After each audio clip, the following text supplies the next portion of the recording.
नमस्कार। आज हम उत्तराखंड के 2026-27 के फाइनेंशियल रोड मैप को जरा गहराई से समझने वाले हैं। देखिए, ये सिर्फ नंबरों का खेल नहीं है, बल्कि ये वो प्लान है जो आने वाले कल में राज्य की दिशा तय करेगा। तो चलिए देखते हैं कि इस पिटारे में क्या है।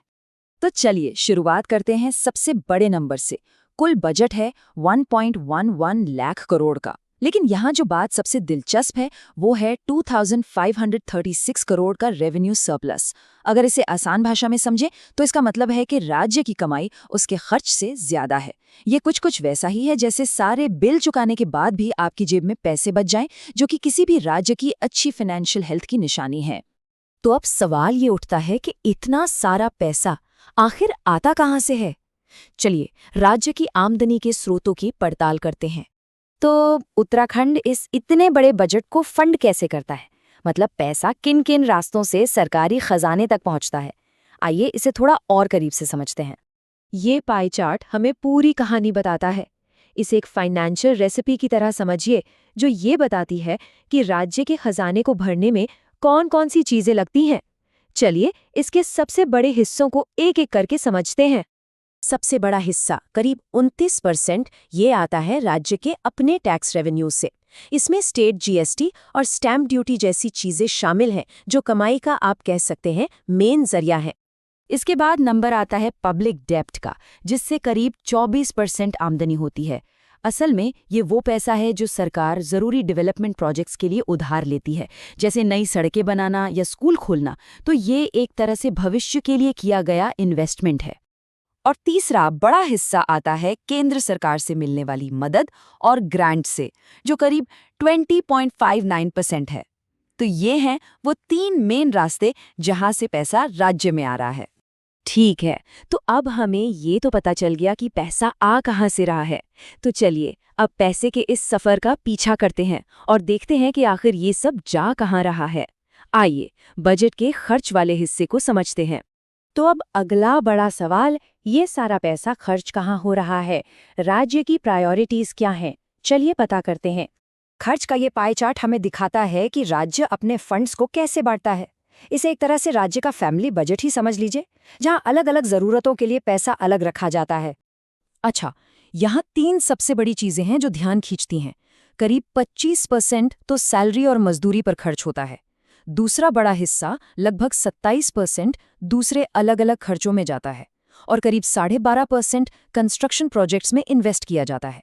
तो ये तीन एरियाज खर्च का एक बहुत बड़ा हिस्सा कवर करते हैं। अब आते हैं सबसे दिलचस्प हिस्से पर। सरकार भविष्य के लिए कहाँ कहाँ पैसा लगा रही है। यहीं से हमें पता चलता है कि असली प्राथमिकताएं क्या हैं। सबसे बड़ा इन्वेस्टमेंट 12,660 करोड़ ये जा रहा है एजुकेशन, स्पोर्ट्स और कल्चर में। मतलब पूरा फोकस अगली पीढ़ी को तैयार करने पर है, खासकर पहाड़ी इलाकों में बेहतर स्कूल और सुविधाएं बनाकर। हेल्थ केयर अगली प्रायोरिटी है। इसके लिए मेडिकल और फैमिली वेलफेयर सर्विसेज पर 4,546 करोड़ रुपए रखे गए हैं। इस इन्वेस्टमेंट का सीधा सीधा मकसद है कि पहाड़ी इलाकों तक भी मॉडर्न अस्पताल और बेहतर मेडिकल सुविधाएं पहुंचें, ताकि सभी को अच्छी देखभाल मिल सके। इंफ्रास्ट्रक्चर के डेवलपमेंट के लिए 3,645 करोड़ रुपए रखे गए हैं। इन पैसों का इस्तेमाल सड़कें, पुल और सुरंगें बनाने में किया जाएगा, जिससे राज्य के दूर दराज के इलाके भी विकास की मेन स्ट्रीम से जुड़ेंगे। टूरिज्म तो उत्तराखंड की आत्मा है और बजट में 504 करोड़ रुपए का आवंटन इस बात को दिखाता है। ये इन्वेस्टमेंट देवभूमि की प्राकृतिक और आध्यात्मिक सुंदरता को दुनिया के सामने लाने में मदद करेगा, जिससे और भी टूरिस्ट यहाँ आएंगे। और राज्य की रीढ़ की हड्डी यानी खेती और ग्रामीण विकास, इनको भी एक बड़ा बूस्ट मिल रहा है। देखिए, एग्रीकल्चर के लिए 1,495 करोड़ रुपए हैं और रूरल डेवलपमेंट के लिए 3,860 करोड़। मतलब ये डबल इन्वेस्टमेंट गांव की अर्थव्यवस्था और हमारे किसानों दोनों को मजबूत करने के लिए है। युवाओं के लिए रोजगार के मौके पैदा करने पर भी पूरा ध्यान है। लेबर और एम्प्लॉयमेंट के लिए 58 करोड़ रुपए दिए गए हैं। इस फंड से युवाओं को स्किल ट्रेनिंग देने और स्टार्टअप इकोसिस्टम को बढ़ावा देने में मदद मिलेगी। तो ये सब मिलाकर हमें क्या पता चलता है? चलिए इन सब टुकड़ों को एक साथ जोड़ते हैं और इस बजट के पीछे की बड़ी तस्वीर को समझते हैं। आसान शब्दों में कहें तो ये बजट, प्रोग्रेस और परंपरा के बीच एक बैलेंस बनाने की कोशिश है।